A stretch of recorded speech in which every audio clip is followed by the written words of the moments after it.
Hear me?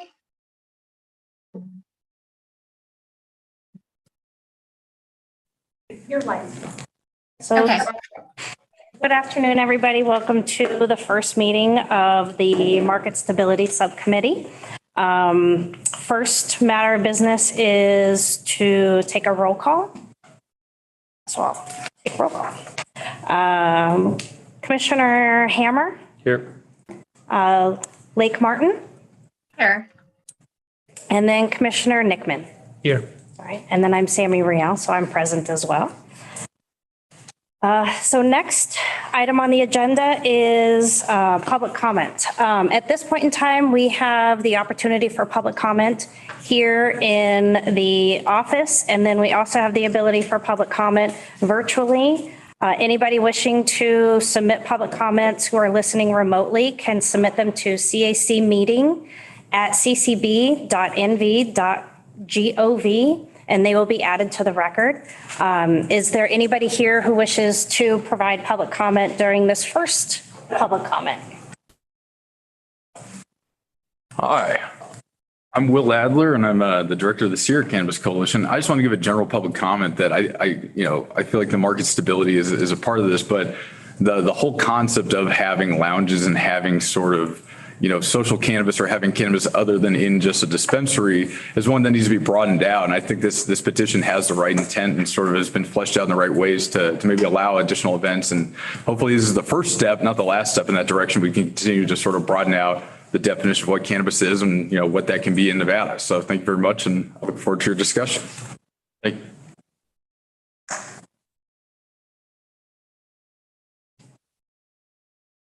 Any other public comment at this point in time? Seeing none, we'll get on with the agenda. Second item on the agenda is the review of the petition filed pursuant to NRS 678A 461D by Sala Consulting on behalf of RNBW, petition to amend NCCRs 1, 4, 5, 6, 9, 11, 13, and 16 as requested by the Cannabis Advisory Commission. So this item, for those of you who are aware and those of you who are new, the purpose of the Market Stability Subcommittee was formed by the Cannabis Advisory Commission on July 13th, 2021, and its purpose is to review and make recommendations on matters related to the overall health and stability of the industry here in Nevada. And then on October 4th, 2022, there was a petition that was submitted by Sala Consulting for review by the Cannabis Advisory Commission. And it is for a pilot program for cannabis event permits. We have here with us today Chris for Sala Consulting, Chris Johnson with Sala Consulting, who will give us just a general overview of the petition and then provide any insight as to any impacts, both positive and negative, on the overall market stability in terms of what the cannabis event permits could do or bring to Nevada. So with that, I'd like to invite Chris to give a presentation on the petition and provide us with some feedback and input. Thank you. Chris Anderson with Sala Consulting on behalf of RNBW for the record. Would you like me to just kind of highlight some of the what's contained in each chapter and maybe specifically from a market stability standpoint, or just kind of call out the changes in each chapter? I'd say overall highlight, and then any areas of focus that would help us in our discussion and recommendations for market stability would be great. Okay. So some of the highlights of this petition are that just broadly, it envisions allowing cannabis sales and consumption by licensed sales facilities. And I think, there's been discussion in previous CAC subcommittee and at the full CAC about adding consumption lounge licensees now that they've come online, but allowing those sales licensees to offer sales and consumption in designated spaces within a permitted temporary cannabis event. The events would be limited to those that have a minimum of 25,000 people for daily attendance. and the permit could only be valid for a maximum of 5 consecutive days. The reason for, one of the reasons for the large attendance component is that we're kind of going small by going large and, minimizing the number of these that will occur and making sure that the operators that do hold these events under this pilot are well run and have the wherewithal to conduct the compliant event. The events would it would be outdoor only. The events would have to ban, firearms and other weapons, would have to maintain on-site emergency responders, and they would have to follow all of the additional sales training and restrictions that are contained in the consumption lounge regulations, which the CAC and full board passed in, I believe it was June. So that is, a broad overview of the vision in this petition. Happy to address any specific points or go further into detail, whatever's helpful for the subcommittee. So I think with that, do you have any questions? We can just kind of go around each of us to ask questions of Chris while we have him here to talk about the petition itself, and then any questions to help us again kind of formulate our either discussion or recommendation in terms of the market stability.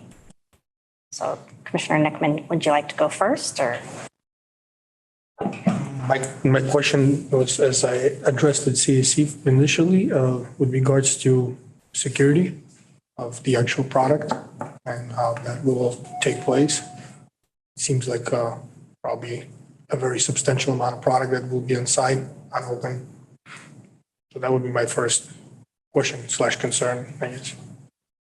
Yeah, so in response to that, I mean, the folks who are responsible for the control and sales and overseeing the consumption area, anything that touches cannabis, the CCB licensees are responsible for that. So we're relying on the expertise of these licensees and knowing that they have their licenses at stake to maintain a strict control of the supply chain of the product, just like they do at cannabis consumption lounges, whether they be independent or retail attached. Making sure that there's no leakage or security concerns during a transfer of product from, let's say, a retail side to a lounge or a retailer to an independent lounge, things of that nature. So that's why it's so important. I view it as so important for the stability of the industry that at least as we begin to try something involving events, that it's experienced licensees who are handling all these operations. Thank you. Any questions? Yeah, I mean, for myself, I don't necessarily have a specific question. I think the first discussion was pretty good that we had here all together. The scope of this being 25,000, I think does make sense for the pilot. I think as far as overall market stability over time, looking at it and seeing what can we do to maybe even reduce some of the capacity restrictions to allow more events potentially. The point's probably pretty well taken as it regards to, the insurance and or operational expertise of the big, facility operators. But I would just say that, depending on the success of this event, this would be something that, I would want to be looking at after that, just to kind of open that up. The first question on this is their overall need, right? I do believe there is. I think that it's a natural progression of the industry, particularly with the, consumption lounges opening. And, I think, as the nation starts expanding as well, with, different regulations and easing of those regulations, I think that you're going to see more and more of this. And I think as far as the Las Vegas market, Nevada market, it would be great to be a leader in that. And kind of seeing that come to fruition here and having the licensed facilities kind of be some of the first operators in that for sure. I think some questions that I had initially were understanding now that it's limited to sales facilities, and listening to the prior subcommittees, there was discussion about opening it up to lounges or having it only be lounges. So with that, what's the thought what would be the impact on possibly the sales facilities if it was transferred over to the lounges? I think that, sales facilities, a lot of them have been around for, several years at this point. They have a lot of experience and their, employees have a lot of training as far as, identifying their customer, meeting their customer's needs. Personally, I wouldn't like to see this petition change to have only lounge licensees selling because then, number one, you're missing out on a lot of expertise from potential sales facilities that may not have a lounge just because they don't have, their sales facility doesn't have a space where, that's conducive to a lounge. And then they didn't want to apply for an independent lounge license or didn't receive one. So I would hate to exclude that sales facility that potentially has, all of the right training and credentials to carry out the sales and consumption. Yeah, and I think on that, if I can add to that, I would say probably in the same vein, one, not excluding the sales facilities, but I think the intention of this pilot program is to get up and running fairly quickly, right? Or at least sometime in the next year. I don't know how many lounges would even be open at that time, by the time some of the first events could be coming around and therefore, to the knowledge and expertise component, most of the ones that, the 20 people that applied, if they get the licenses granted through the retail facilities are in sales facilities. Most of the other ones we're talking about are, ones that are going to be operating potentially for the first time. And while I think at some point in the future, even related to the 25,000 reduction, maybe down to 10,000, whatever the case may be, we want to have probably more inclusion long term. But I think in the pilot program specifically, it's probably something that's better focused on people that have had the operational expertise for a period of time. If I can add to it, and I address this, and I don't think naturally, probably not for you to question, but I'll throw it there anyway. I'm just trying to understand from logistics and operational perspective, how will that work if there's an event catering to at least 25,000 people? Is there a metric specifically to measure how many people does a licensed facility need to have to cater to that many people? Is it 50? Is it 100? Is it 500 people? I have no idea. And where will this particular licensee get that many people for that particular event? What kind of training will they have? Are we going to allow for temporary cards, individual holders to be employed, which means there's zero training? Or are there any sort of criteria? Because that will directly involve, even though there'll be a little bit of different committee, but that will very much involve safety. Yeah. Very much. And I've addressed that before and I'd like to address this today. Not a question specifically for you, I'm sure, but. Yeah, I'll just say for my part that, moving forward, and I'm going to make sure that, the final version of the petition reflects this. I really liked your suggestion at the first CAC meeting about making sure that every establishment agent at a temporary cannabis event has a permit, has a physical agent card, which just means that they've been, I think to your point, it means that they've been an agent for at least 30 days. And so, additionally, each agent that would be working at a temporary cannabis event would have to have the same training, the enhanced training that agents at consumption lounges have to have. So I think with those, that extra consumption lounge training, so even if you're a sales facility and you don't have a consumption lounge, you're still going to have to train your, any agent that you would want to work at a temporary cannabis event. You'd have to give them that extra training so that you could be part of a temporary cannabis event. And then I think layering in that requirement that the agent card has to be a physical agent card just goes one step further to make sure that everyone who's public facing at these temporary cannabis events has the absolute highest level of training that exists in the industry. It does bring up a pretty interesting logistical question, though, because, for example, if you're running a dispensary that has 40 employees, right, and you may need 20 to manage the temporary event, you're going to probably have to overstaff for that. And if you're requiring a physical agent card, right, that is, certainly potentially a barrier for that. Not really, just more or less a comment, but maybe something to consider longer term, too, if there is more events that are, right, kind of being around. It's definitely going to be a challenge. It's a pilot program. We don't know the right way to do it. It's definitely a question. What do we, and it's a question probably, I guess, for more of an operators. Let's say with your experience to cater to 25,000 people, how many staff do you think? Oh, for sure. Well, and I think one of the other questions on here, I mean, I think, there's probably, I mean, I'm sure some operators would certainly be interested in taking on everything, right? Obviously, having the exclusive rights, but I think it would be, potentially in the beginning, interesting to have, 2 to 3 different options, potentially spread out some of that too, inside of the event. As in several licensees to put together? Potentially, I think I could see it might even just from an experience perspective be kind of cool from a patron's perspective, but also, may reduce some of the friction of servicing 25,000 people, right? And having that to where, there may be a couple different entities that are involved. And then kind of also taking that from a perspective of not just the oversight, but kind of seeing what works and functions, what models work. Most dispensaries have a way of doing things that are a little bit different than other dispensaries if we're speaking about sales facilities. So I think we can really take some and look at some of the models through that and see, what's kind of an overall approach that makes sense for potential future regulation. If I may, I think, in the petition, it leaves it pretty flexible. So there's no minimum or maximum number of designated sales and consumption areas. For instance, you might have 1, 2, 3 different areas throughout the event. And then within each area, it could be multiple permittees.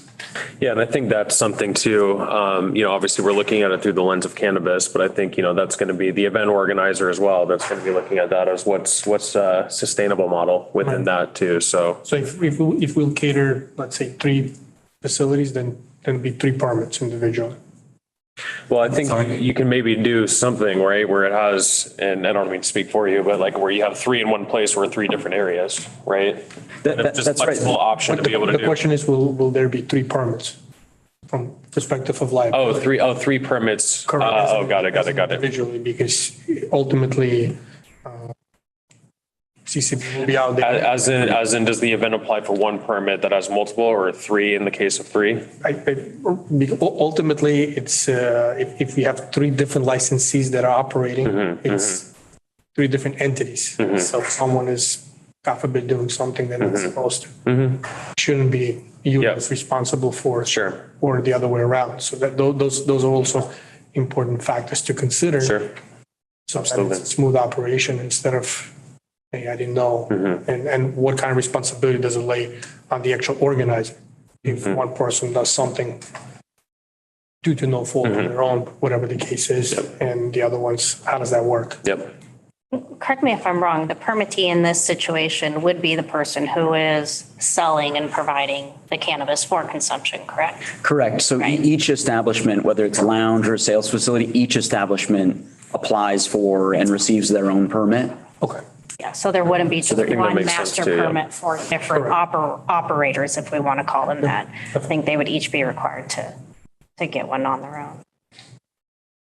That helps the board and potentially the county, with suitability and any issues like that. So you're treating the licensees individually and making sure that each one is suitable and up to snuff on their taxes and doesn't have any outstanding, any delinquencies or deficiencies on their license. Yeah. Lake, did you have anything? Hi, thank you. So I think that the success of these is in part tied to the safety and the public perception of safety, since there will be, at least according to the proposal, alcohol present and individuals under 21 present. Can you talk a little bit about how you would address the security and safety? Yeah. So, I'd start by reiterating my previous comments about the training components and, the fact that, agents that would be at these temporary cannabis events would be the absolute highest trained agents anywhere in the industry in Nevada. We're careful to make sure that these events only qualified if they didn't have minors. So as long as everyone was 18 and up, but of course there would be, mandatory identification checks, both at the entrance to each sales and consumption area and also at the point of sale. And there would also be a wristbanding component where if someone, comes in, once they come into the cannabis sales and consumption area, you get a wristband, and that means that you're doing cannabis. And if you leave the sales and consumption area and take that wristband off and say choose to go and buy a beer or something, you would not be admitted back into that cannabis area. So after you come into the cannabis area, you're cannabis or nothing. So you've made your choice of what you're doing. So is there anything else? Any other specifics you wanted to hear about? Not on that in particular, but I did have a question about looking at Grasslands, which has been like a successful cannabis event experience tied to outside lands. Grasslands in particular is a segregated area that has multiple types of vendors. So not just selling and consuming cannabis, but there's food vendors and there's art and there's live music, all in the segregated area. Do you think that your petition would allow for flexibility for something like that? Yeah, I think so. I mean, the whole aim of the petition is to kind of keep them separate, knowing that there may be, a beer garden somewhere else on the, that the event owner, has within the event, but that, they're kind of coexisting in a way, but separate. And would you be open to the idea of, if we made as one of our recommendations, to bring this discussion back in like a year and look at the data from the events, look at were there any incidents, and basically study it in a year as a true pilot program? Would you be open to that? I think that's a wonderful idea. I think that's, a great use of this subcommittee, because there may be, intended or unintended consequences associated with these events. And, this is a very unique, the petition has tried to make sure that these are kind of safe, rare, and legal, that they're, just very limited. But I think it would be very wise for this subcommittee to, for sure within, let's say, a year of adoption of these regulations, come back and look at what's worked and what hasn't, or potentially even, maybe within some period of time after the first event. I have a question off of that. So as Lake had mentioned, if there's the ability to come back and have the data that helps us determine either the impact, whether that be negative or benefit on the stability of the market after the event licenses, do we have statistics today on kind of the fluctuations of sales before some of the large events here locally, and I would say locally in Vegas or in Carson, wherever these events are happening, what is the trend for sales around those events? Because without that data, then we can't necessarily say, oh yes, there's an impact, or no, there's not an impact. Right, because you don't know where your baseline is necessarily. Yeah, I mean, so I can tell you that generally, cannabis sales generally mirror visitation numbers. So, visitation is up, cannabis sales is going to go up. I mean, there's just a certain percentage of population of just humans who want to use cannabis and want to buy legal cannabis. I think you see that. I'm sure the Northern Nevada dispensaries see an influx, before and during Burning Man. I'm sure Southern Nevada, the sales facilities see an influx, around events like iHeartMedia or EDC or Life is Beautiful. I don't think that we're capturing all of those sales. I think we're missing out. I think the legal market is missing out on potentially a pretty substantial amount of legal sales by people coming in and buying illicit market product or bringing in illicit market product from surrounding states. And so that's another core goal of this petition, is to really expand the pie of legal sales. So I would envision, sales going, if they go up now during some of the events that I just mentioned, my hope and my expectation is that legal sales would go up even more once we sanction this type of activity. Yeah, I mean, there is increased demand over big events for sure, particularly on strip locations. If we're looking at it from EDC's perspective, I'm not as familiar with the Reno market, but, I'm assuming probably the same things around Burning Man as well. And I mean, you can see how a lot of dispensaries orient their marketing campaigns around it, right? EDC packs, Life is Beautiful packs, like doing stuff like that too. So I think, and those are only going to be as successful, as trying to capture, tourists for the most part, and then sometimes locals. I think locals see a bigger jump, but not probably as big as the ones down by the facility or festival grounds. So I think giving opportunity for participation inside of the event would drive up sales. Not just I think it would pretty much stay. I think a lot of the sales around it would stay the same, and it would just increase the sales in the event. Overall sales. Yeah, I think one thing for this subcommittee to potentially consider, if you see fit, is to try to get a little bit more data around sales trends, surrounding some of these large events today, so that we have a baseline, or so that you have a baseline and are more able to draw conclusions if and when you come back and do a post I don't want to call it a post-mortem, but a post-event analysis. Under the current proposal, would something like Life is Beautiful or like Burning Man be even a potential, given one, the location of it, just based on, we'll just say, the owner of the property, or location of it in terms of being able to meet the separations? Yeah, it's hard to say who's going to qualify and who won't, because obviously with Burning Man you have the federal government involved. That's on federal land.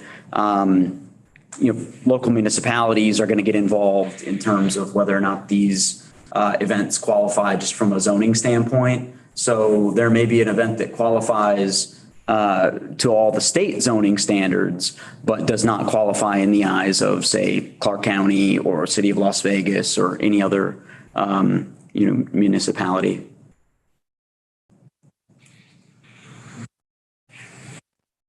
Any other questions for Mr. Anderson while we have him, or? I don't think so. Blake, do you have any other questions? Okay. All right, I think that is it for that item. And we can go on to the next item, where item number 3 is discussion of recommendations for the Cannabis Advisory Commission. So again, the purpose of our subcommittee is to review kind of the overall market stability of the industry in general, right? All the way from all the sectors, for the retailers, the cultivators, the producers, and the lounges, now that they are part of state law. And whether or not a petition like this, either in its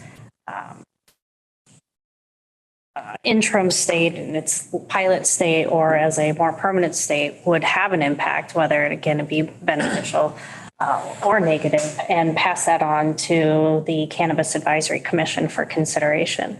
At this time, maybe we can just have a general discussion amongst ourselves, and then see what we want to do in terms of steps going forward, whether or not we formulate that to be an official recommendation, or we just allow this discussion to serve the purpose of providing that feedback and then going from there. So with that, I guess I'll kind of do round the table. I'll start with you if you'd like, or. You want to go down these questions, or just? Yeah, again, the questions were just formulated to help maybe frame some thoughts. Yeah. I mean, I guess one thing that was brought up in the last meeting was this idea of separation of church and state between like dispensaries and like events. I do think, like, while I think most dispensary operators, I don't know how they, maybe not everyone can take on an event of 25,000, but I don't really see that as a question on here, I don't believe, but I do think that should be something that is granted to the license holders as an option, if they can undertake that, or, be able to lead some of the, event production elements of this. So not just having it as a third party event curator, but also having, the ability for the industry at some point, maybe not within this pilot program specifically, but potentially for future regulation. I do think that that's something that probably should be considered as well. I don't see the need to separate that. So that was one thing I know was discussed last time. I don't know if anyone else has any comment on that. Guys, I mean, in said other words, it's, you're basically saying if somebody has the capacity or the capability of providing the service to 25,000 or more people a day, then we should. Yeah, particularly when it gets, I think, and why I keep bringing this up past the 25,000, I certainly understand it from the pilot program perspective, but as far as again, recommendations in the future, I think that's something definitely to consider to be able to expand some of the events.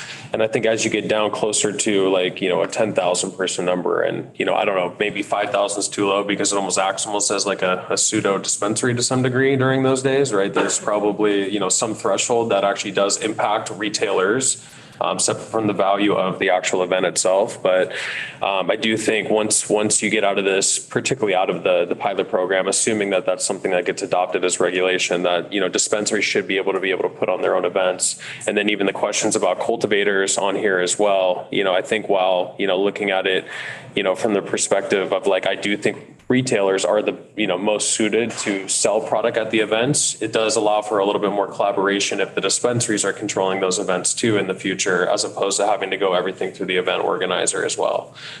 There's, much more collaboration, kind of in the B2B marketplace as it exists right now that I think can benefit, the entire ecosystem longer term too.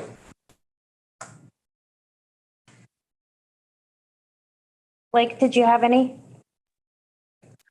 Looking at this petition itself, I like the idea of studying this petition. I think it's well done, and seeing what issues we encounter with these large events. Like Chris said, go small by going big. I think there's a real possibility here, and to take the information that we gain from this and study it to see how best to expand. Yeah, I mean, I would second that. I think if, the first event gets approved, it would be worthwhile to look at, pretty close thereafter and figure out, what kind of data we can truly pull from the event itself, whether it's, standard sales data or just kind of, data is, just from experiencing the event itself, regulators looking at it would be worthwhile. And then certainly towards the end of the pilot program, which most of these are going to be geared towards festival season, which kind of ends around October, so probably around this time next year would be another good time to review after there's potentially several different events that have tried to take advantage of it.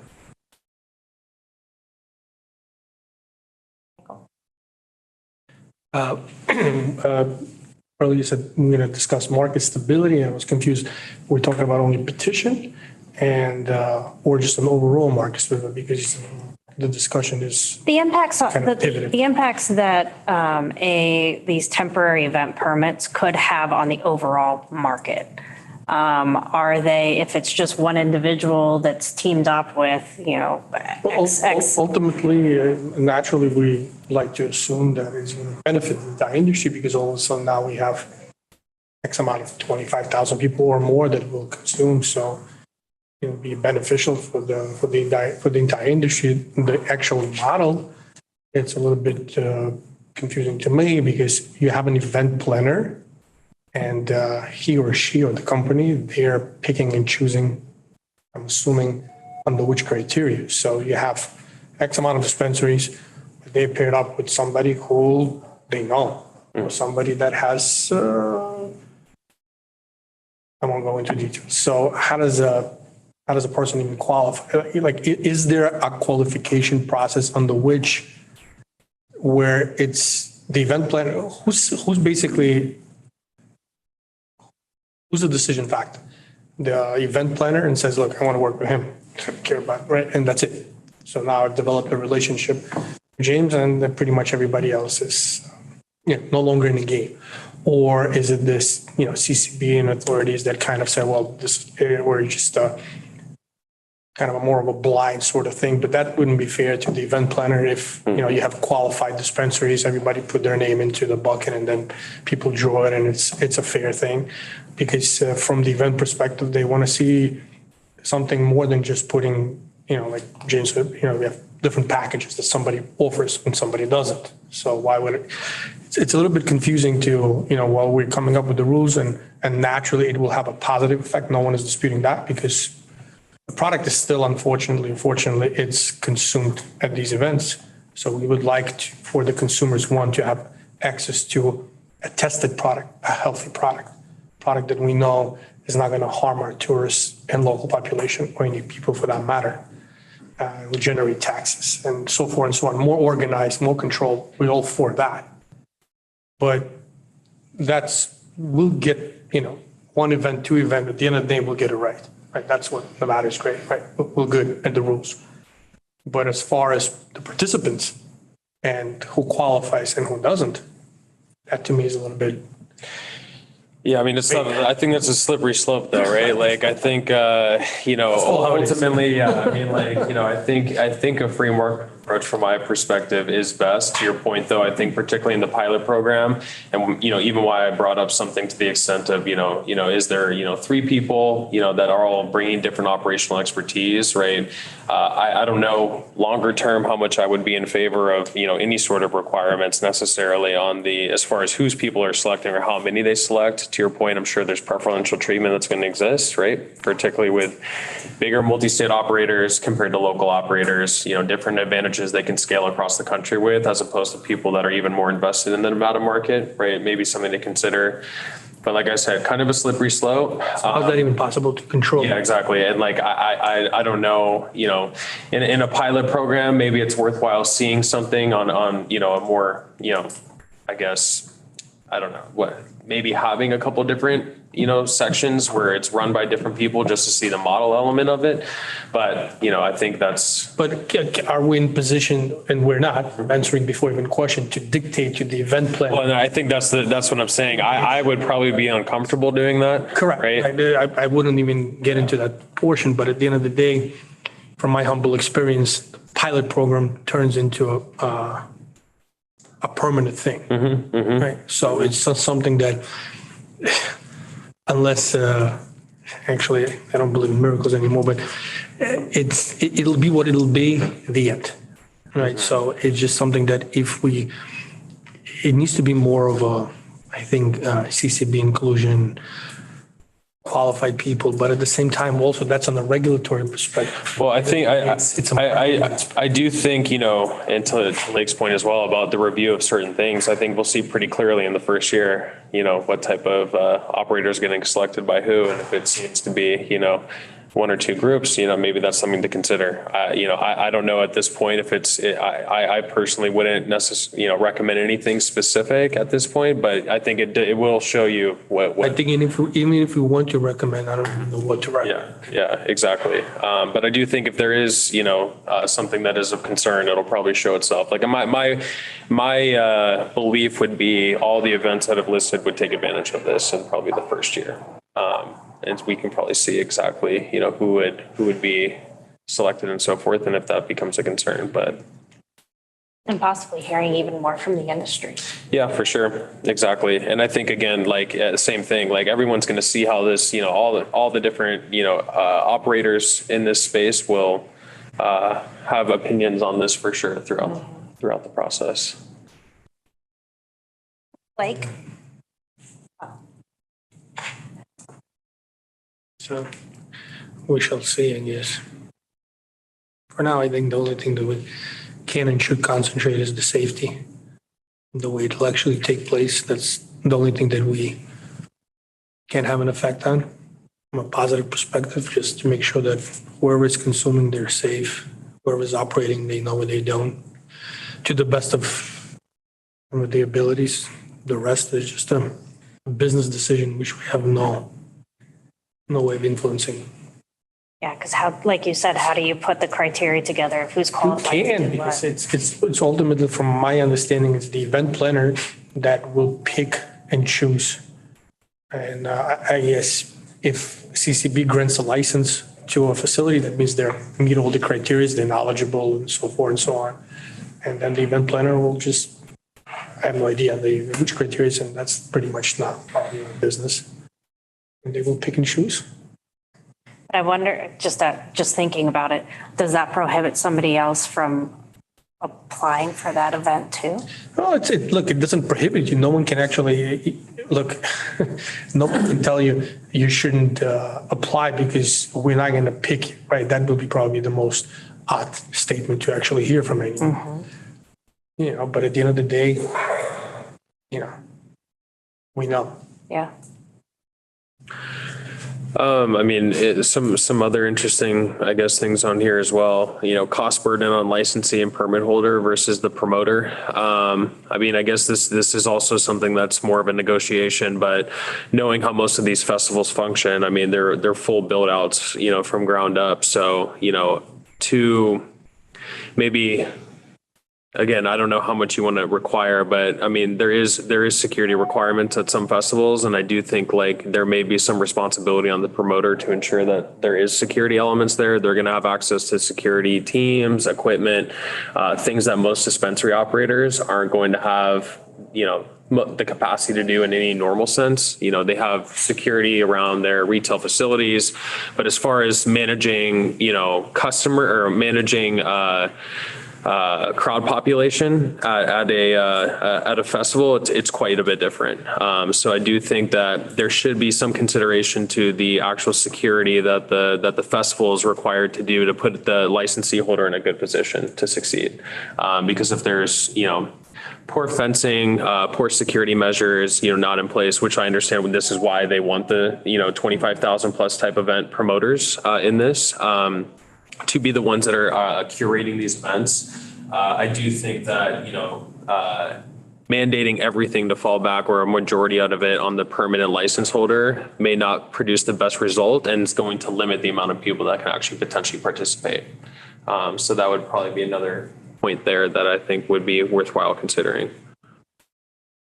And I think so, and I agree. So, and I think that's important too, just as we were saying, not only do they have the capacity, maybe in terms of employees, to be able to host, right? Host, we'll say the number of attendees at an event, not knowing how long those attendees will stay in a given area, you know, will they, you know, essentially have like a backup of lines. So again, I don't think that limiting. It's one of those, I'm just trying to envision with the regulations that we have for other entities today.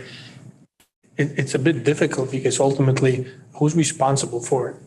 You know, the way things are, at the end of the day, the responsibility will lay 100% on the licensee that's selling the product, including the security.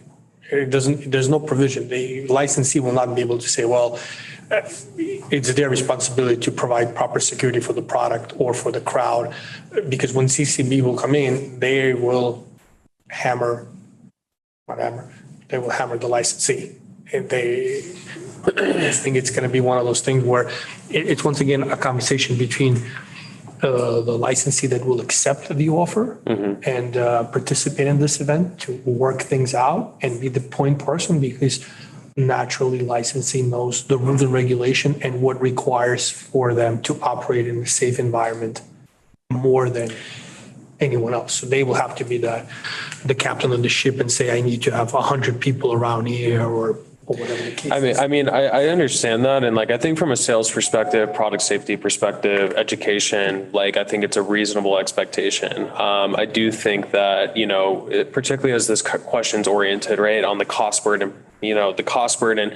I mean, I'm familiar with, you know, some of the costs that go into events and security that, you know, is required on small types of events, right? So something like this, you know, again, it's probably more or less a negotiation, but I think the framework, you know, that if not considered in this, you know, would be considered in a review period is, you know, what works, what didn't, and then having regulations kind of built around security specific towards the cannabis element of this stuff. And then, you know, maybe what responsibility lies on the promoter itself versus the licensee is better understood, which can have a better understanding where that cost burden lies. But I do think that that was an interesting question, because I do think that particularly with events, people underestimate, you know, it's not just cannabis, right? It's the event itself, right? That's also, you know, going to be, you know, attributing to different security risks. So that's, you know, certainly I think something to consider, if not on a recommendation, in a review period for for further recommendation. What is the, if there is one, what is the responsibilities? I understand clearly responsibility of the licensees, with regards to selling the product and educational, but as the event holder, what is their responsibilities with regards to cannabis, if any? Or is it just, well, we're just responsible and this is just part of the 10 things that we do, whether it's your food truck or this, do they hold any responsibilities for anything? I don't know how clear that is, and I'm sure, that could have been answered in the previous Q&A to some degree. I do know from what I remember in this, it's mostly responsible on the dispensary licensee. And so I think, things in the event, I don't know how, for example, part of the reason why we want to have, this as something in the market is we know people are taking cannabis and other drugs into festivals, right? If they don't know how to properly manage that through the ins and outs, I do think that those are if that is something, found in a dispensary's event that, they're not necessarily suitable to actually manage that type of thing, right? Those are just security concerns that I would say need to be considered and relieve some of the liability from the cannabis, businesses in that sense, or at least consider that, I guess, longer term. There were questions during the public safety that came up and said, well, what if somebody is consuming in an event, but it's outside of a consumption area? Mm-hmm. Where Metro was expressing concerns and some others as well was, well, how do we know whether or not it's the product from the lounge or the product, that has been brought in illegally? And so there's a lot of, let's just say, logistics that I think need to be worked out and ironed out in the sense of maybe what's purchased and how do you ensure that's consumed or maybe disposed of before they are allowed to go out into the event area, and then what are the control measures that happen there? Another thing that just comes to mind, person comes in and they had a couple of beers or more and they're pretty, not 100%. And now all of a sudden they walk into a cannabis, man, and they have to rip off their bracelet that they were just drinking. They're completely not intact. And now they're going in and buying the product and because in lounges it's simple, right? If you're not allowed to consume, if you look like you're impaired, you won't be allowed. So there's a little bit more of a control there. Where at events, a drunk person walks in there, or who's going to stop him, and how is that going to work? Or vice versa. Somebody leaves the lounge. Correct. And go immediately. Which is, I guess, kind of my point. I think entry and exit is something that potentially should be controlled by the event promoter, given that they're doing initial entry check, basically full body checks, and are employing a consistent security staff through, every kind of measure, if not required, something to consider. Because at least on that, as far as the dispensary or the retailer in this is concerned, they're operating compliantly on how they're selling the product, again, educating the product, managing limits at the point of sale, which is consistent with what they're doing on a daily basis, which is why we want them to be the people in this pilot. But things that are coming in and out of the event, ID checks, even though obviously we're ID checking out the dispensaries as well, I think that those are things that maybe can limit some of the liability on the dispensaries in this and make it more consistent with what's already being, managed by the promoter itself at these events. And I think probably the reporting aspect that Lake brought up was, how successful, maybe there's metrics that we can have in terms of maybe it was the first event and there were a lot of consumption, and then maybe it goes down because they realize, well, I can't, do X, Y, and Z. So then it goes back to, as I said before, the illegal or the illicit use. So maybe that's just the overall review and reporting that we look at a later date once, events are had on kind of the popularity and the success of it.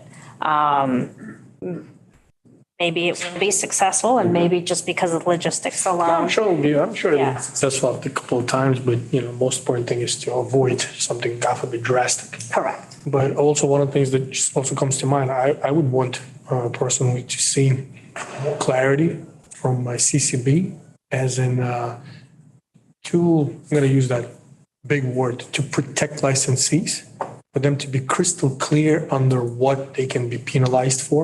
So it's not going to be vague, right? Because we don't want licensees to start acquiring penalties and all of a sudden nobody wants to sign up for it and it's doomed on its own.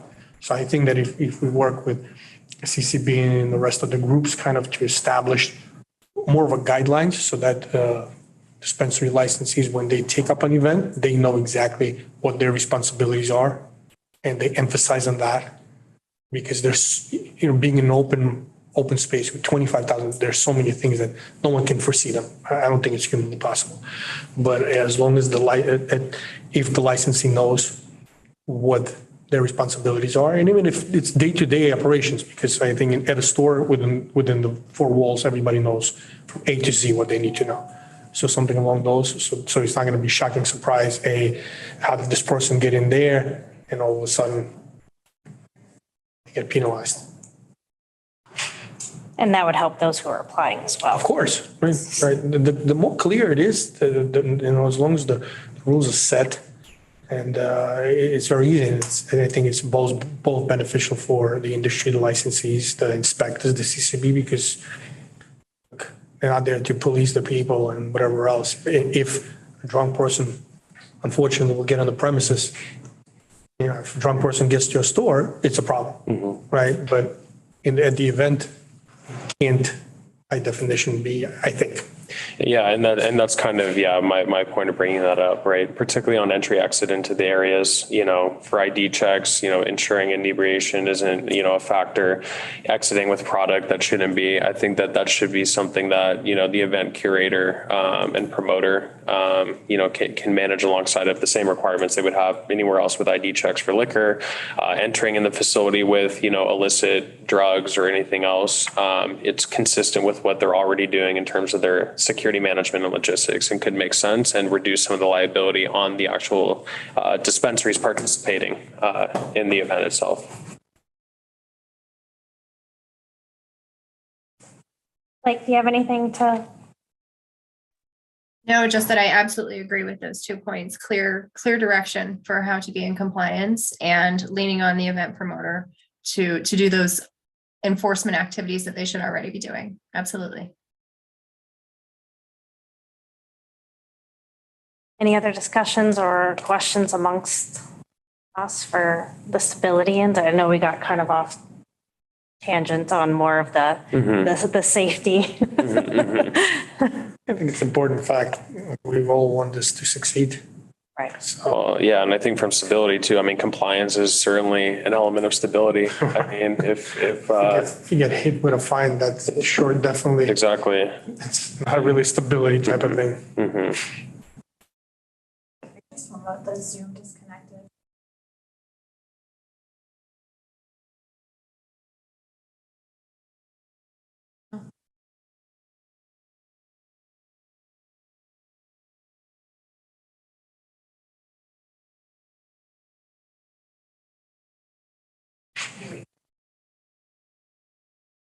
From stability, market stability, will there be same guidance as far as the which a person can purchase per day limitations, same numbers as from the dispensary, or we're proposing different? And then again, how is it even possible to control? Well, I don't know what type of ID verification and integration to the point of sale there would be. And if, right now we allow for anonymous transactions, right? So I would say it'd probably be the same, but yeah, I don't know. Most people probably on a per transaction basis would have some sort of requirement.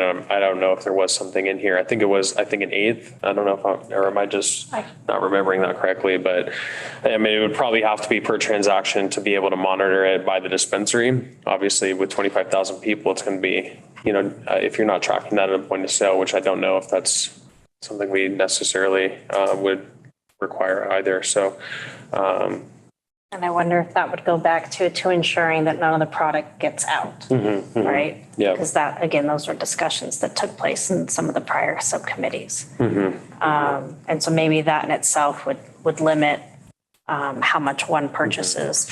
Yeah, I mean, I certainly wouldn't say it would be an ounce like a dispensary, right, on a per transaction, but probably an eighth equivalent or lower, if that wasn't already suggested. That would probably be something that would be a consideration. Good question, though.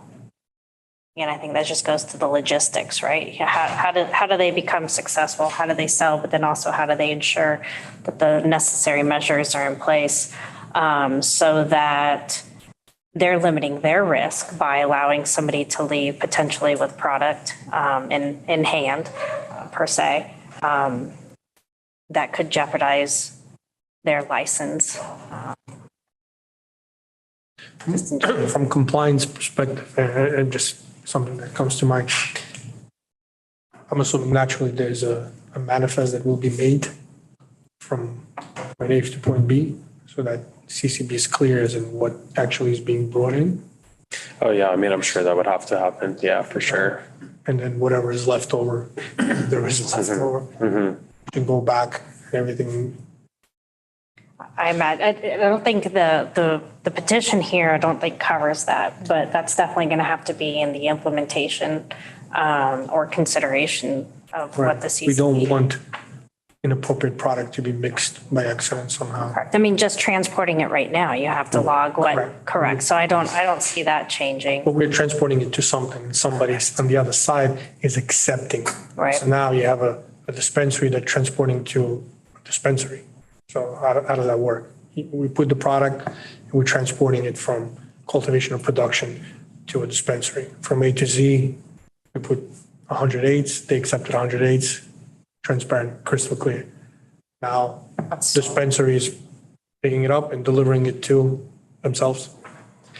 Well, it might be the temporary license, so maybe that gets implemented into metric, I guess. I don't know, but we're creating another room. Yeah, again, logistics. I think that they would make sure that they would be very nailed down on how they track what's going in, what's being consumed, and then what's coming back out. We hope. Yeah. But overall, I think it's a great thing, something that's for our city. Yep.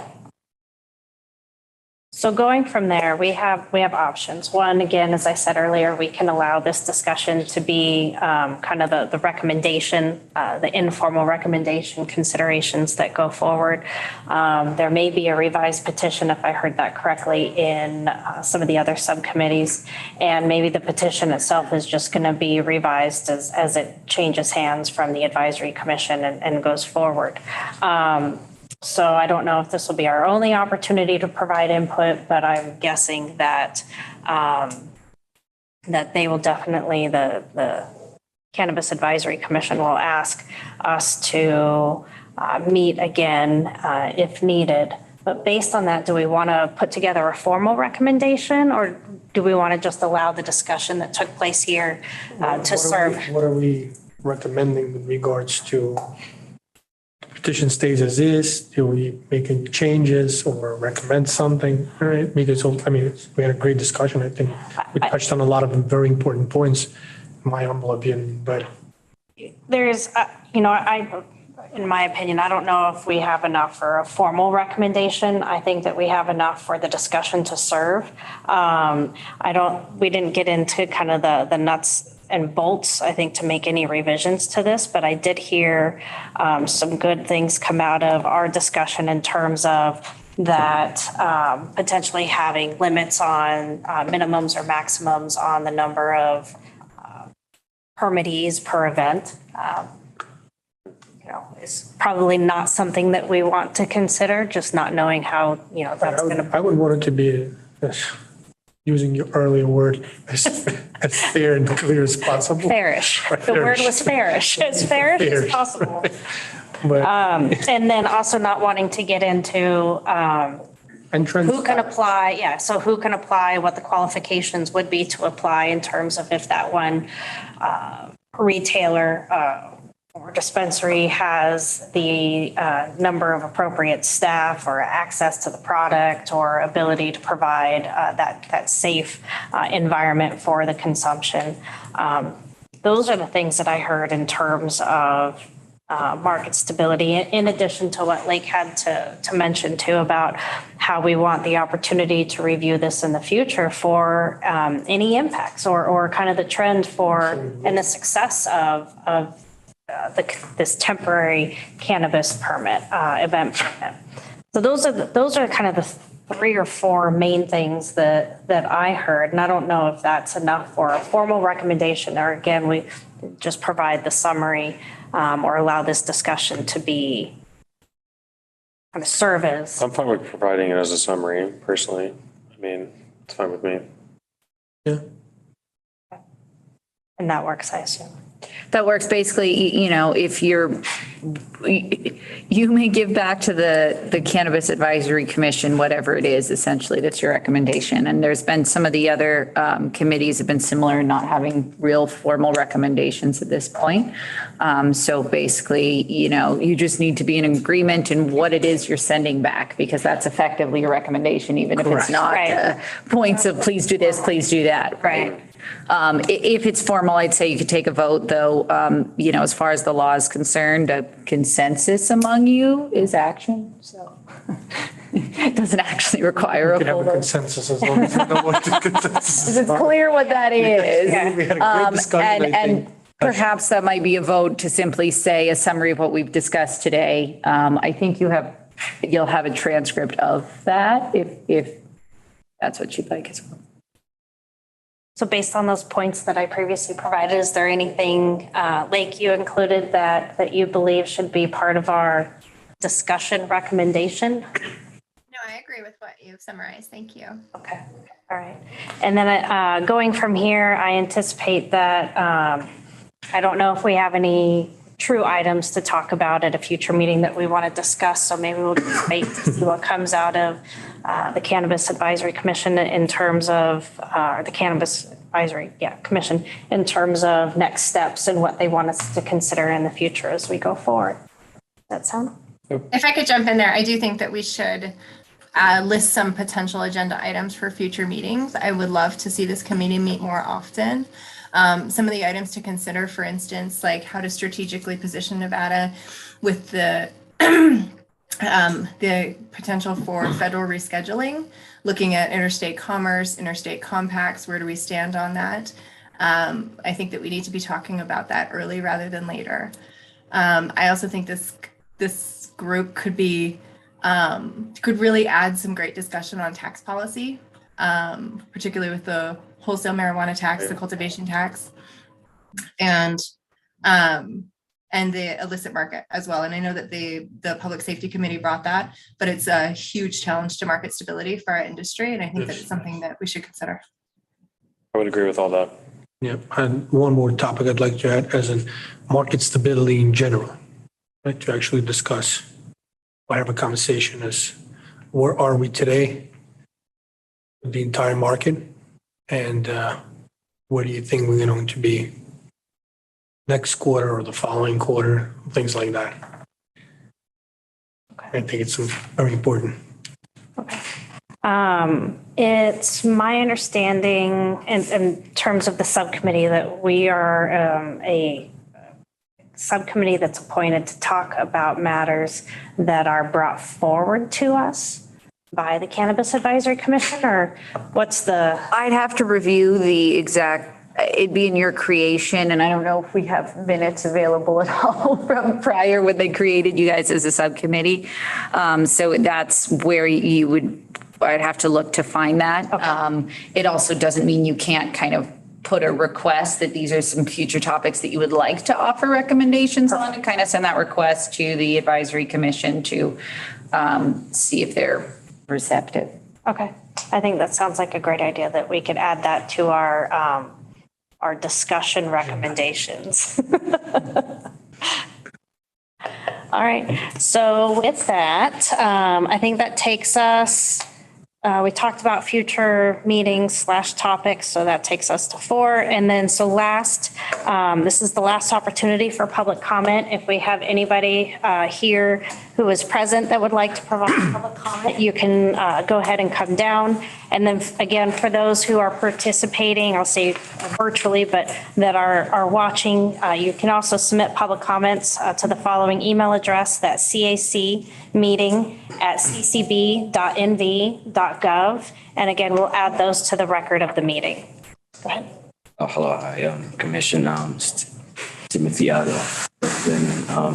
I'm a social equity applicant for Cora Lounge.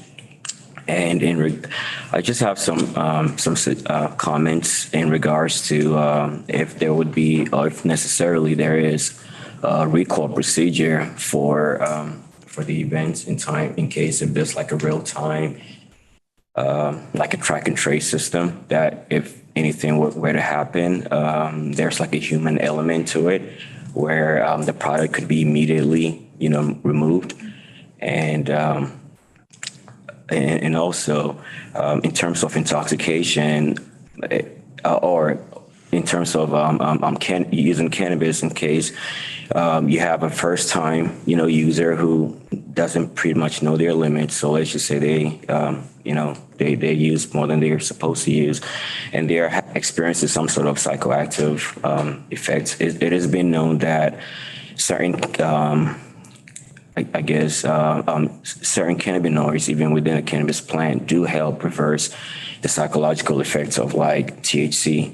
So would that could also be protocol that, we could also use that to also reduce the level of, not the word intoxication, but I guess that's a better word for that. But yeah, thanks for your time.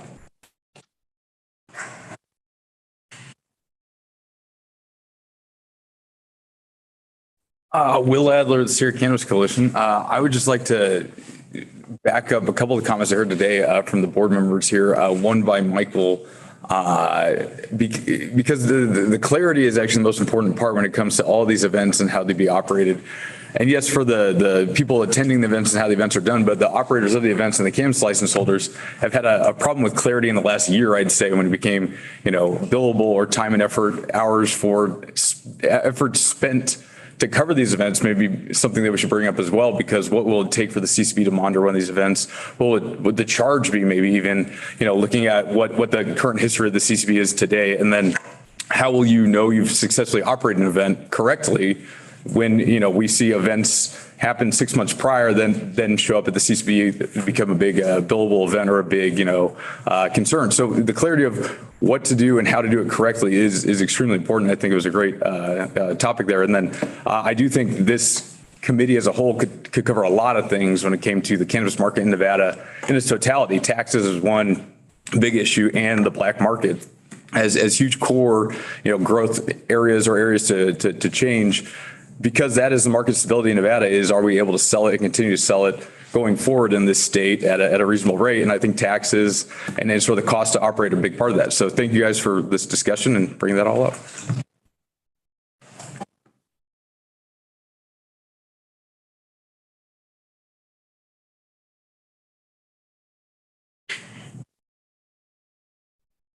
Haven, for the record.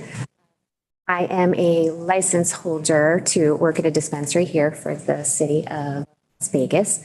And I just wanted to say thank you so very much for being here and doing what you do and letting your meetings be open for the community, so the community and the people of the community can feel like they're being a part of this industry growing and evolving for this wonderful city. And in hopes someday, my vision, hopefully for the city, would be that there would be a cannabis-friendly casino here on the Las Vegas Strip for people to partake in. And I can't end this meeting knowing that on record you said you don't believe in miracles, because the fact that we're even sitting here is a miracle, because look at our ancestors, even back to the 70s, would have never thought that we would all be here today, helping making the laws to make this wonderful plant safe for our community. So I just wanted to say thank you very much for your time, and I appreciate being able to be a part of it. Thank you.